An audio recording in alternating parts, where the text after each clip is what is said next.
Jane Birkin, un nom qui représente non seulement la beauté romantique de la France et de l'Angleterre, mais symbolise également la liberté, le féminisme et les émotions fragiles d'une femme qui vit sa vie pour l'amour et l'art. Au cours de ces dernières années avant de décéder en juillet 2023, Jane a laissé de nombreuses questions dans le cœur de ses fans sur la plus profonde tristesse de sa vie. Et enfin, dans une rare conversation avant sa mort, Jane a admis ce que beaucoup avaient toujours soupçonné. Sa plus grande tristesse ne venait pas des projecteurs, mais de l'amour, ce qu'elle considérait autrefois comme la raison de vivre, et aussi la blessure qui a duré jusqu'à la fin de sa vie.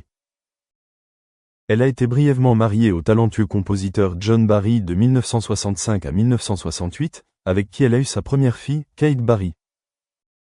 Mais le mariage était, selon les propres mots de Jane, une union belle mais prématurée et fragile. John, avec sa passion ardente pour la musique, ne pouvait pas être là pour Jane comme elle en avait besoin, comme un compagnon spirituel, pas seulement comme un mari prestigieux. Après le divorce, Jane part avec sa jeune fille, entamant un voyage tumultueux tant dans l'amour que dans l'art.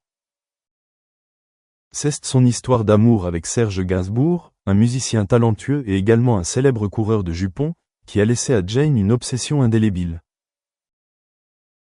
Bien qu'elle ne se soit jamais officiellement mariée, sa relation de 10 ans avec Serge était considérée comme le plus grand amour de sa vie. Ils s'aimaient passionnément, suscitant la controverse et étant même critiqués par l'opinion publique pour leurs produits artistiques provocateurs comme la chanson « Je t'aime ». Moi non plus. Mais après tout, lorsque cette relation a pris fin, Jane portait en elle un vide qui ne pouvait être comblé. « J'ai laissé mon cœur à Serge », a-t-elle dit un jour en larmes. Et c'était vrai, après la rupture, elle n'a plus jamais connu un amour aussi complet. Amour inassouvi, mariage brisé, Jane a dit un jour « Je suis une femme qui sait aimer mais qui ne sait pas garder celui qu'elle aime ». Ce fut une confession discrète mais douloureuse, car les 3 relations majeures de sa vie, avec John Barry, Serge Gainsbourg et plus tard le réalisateur Jacques Doyon, n'ont pas connu une fin heureuse. Bien qu'elle ait eu 3 filles talentueuses et belles, Kate Barry, Charlotte Gainsbourg et Lou Doyon, dans son cœur il y avait toujours un vide appelé « famille complète ». La plus grande douleur de Jane, comme elle l'a admis un jour, a été de perdre sa première fille Kate Barry, une photographe talentueuse, en 2013 à cause d'une chute accidentelle d'une fenêtre d'appartement. Malgré de nombreuses spéculations, Jane n'a jamais voulu confirmer s'il s'agissait d'un accident ou d'autre chose. Pour elle, perdre Kate a été un coup plus dur que n'importe quelle rupture. J'ai perdu une partie de moi-même ce jour-là, a-t-elle partagé un jour. J'étais mère de 3 enfants, et maintenant je n'en ai plus que 2. Ce n'était pas juste. Après cet incident, la santé de Jane a commencé à décliner considérablement. Elle souffrait de problèmes cardiaques et a dû subir une intervention chirurgicale. En 2021, elle a subi un léger accident vasculaire cérébral, et depuis lors, bien qu'elle essaie toujours d'apparaître en public, tout le monde peut clairement voir la fatigue et la faiblesse dans les yeux de la femme autrefois honorée comme la « muse sans âge ». Des photographies tardives montrent une Jane Birkin frêle et émaciée, comme si le poids émotionnel avait usé son corps au fil des années. Charlotte Gainsbourg, sa 2e fille, s'est un jour exclamée lors d'une interview « Ma mère a toujours vécu pour les autres. Elle souriait pour cacher ses larmes. Mais il y avait des nuits où je l'entendais pleurer seule. » Et Lou Doyon, la plus jeune fille, a écrit dans une lettre publique après la mort de sa mère « Elle n'a jamais été vraiment heureuse. Elle a porté le cœur brisé toute sa vie, mais a quand même réussi à faire sourire ceux qui l'entouraient. » Quant à John Barry, son premier mari, bien que leur mariage n'ait duré que 3 ans, il a toujours mentionné Jane comme quelqu'un de spécial. Dans une interview avant sa mort en 2011, il déclarait « J'ai perdu une épouse au cœur beau et délicat. Jane était une rêveuse, mais j'étais trop pragmatique. Nous nous aimions, mais le moment était mal choisi. » Ces mots étaient une confirmation tardive de ce que Jane avait toujours gardé secret, que son amour n'était pas absent, mais intempestif et incomplet. À la fin de sa vie, Jane vivait une vie simple à Paris, dans une petite maison avec des souvenirs de famille et des photos. Elle conserve encore les lettres d'amour de Serge, joue encore de vieilles chansons et pense souvent aux personnes qui ont traversé sa vie. Elle ne cherche pas un nouvel amour, car comme elle le dit, « J'ai assez aimé pour toute une vie ». Maintenant que Jane Birkin est décédée, les gens réalisent que derrière ce doux sourire se cache une tempête. Une femme qui vit sa vie par amour, mais qui reçoit plus de bris que de plénitude. une mère aimante a dû dire au revoir à sa fille plus tôt que prévu. Et un artiste, bien qu'il brille toujours sur scène, dans la vraie vie, doit toujours cacher ses larmes. Jane a admis ce que tout le monde ressentait vaguement. La plus grande tristesse de sa vie était que l'amour ne s'était jamais réalisé.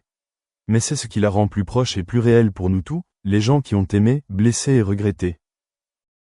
Jane Birkin, une icône non seulement de la mode ou de l'art, mais aussi de la fragilité, de la sincérité et du courage d'un cœur qui sait aimer et ose admettre la douleur.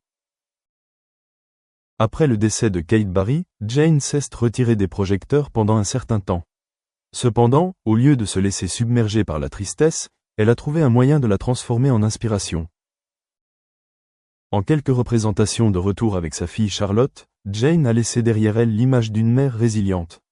Bien que sa voix ne soit plus aussi résonante qu'avant, chaque mot contenait les émotions d'une en la cual vemos ahora la forma en la que trabajamos, estudiamos e inclusive todo el desplazamiento laboral y el fenómeno de que probablemente ustedes conocen muy bien, que son los famosos nómadas digitales, ¿no? Esto obviamente detona una nueva necesidad de demanda laboral, no solamente en la región, sino en el mundo, en donde vemos una alta penetración de tecnologías emergentes, donde vemos una alta demanda en ciertas ramas de la tecnología, como lo puede ser la ciencia de datos, la inteligencia artificial, el comercio electrónico, etcétera. Pero hay dos fenómenos que a mí en lo personal me llaman mucho la atención, que probablemente en la región no nos van a permitir ser tan competitivos digitalmente si no logramos desarrollar estos vínculos de colaboración internacional y de digitalización. Lo primero es que obviamente tenemos un retroceso en tema de participación laboral por parte de las mujeres. Es algo muy, muy importante y que va probablemente en contra del fenómeno que vemos mundialmente con la equidad de género, ¿no?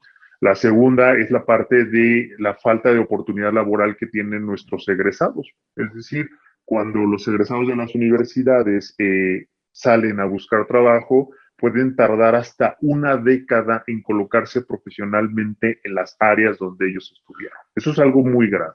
Y en el caso de México específicamente, ya tenemos algunos datos que faltó un typo por ahí, pero básicamente es que hay un rezago de 2 años ya de escolaridad en cuanto a temas de oportunidad laboral y consumo. Ahora, fíjense esto que les voy a enseñar que a mí me parece todavía más interesante de analizar en esta mesa. ¿Qué es lo que buscan o qué tipo de habilidades buscan desarrollar por región? Y fíjense la diferencia. Todas las demás regiones, bueno, tal vez África no, pero Asia, Europa, Middle East, América del Norte, están buscando poner su huella en las tecnologías emergentes o en las nuevas áreas de especialidad. Y vean nosotros en dónde estamos buscando impactarnos. Perdón, Entonces, te interrumpo. sí, Tu cámara está en negro, entonces quiero mi ver que no cámara sea está en una negro. falla y que te perdamos luego.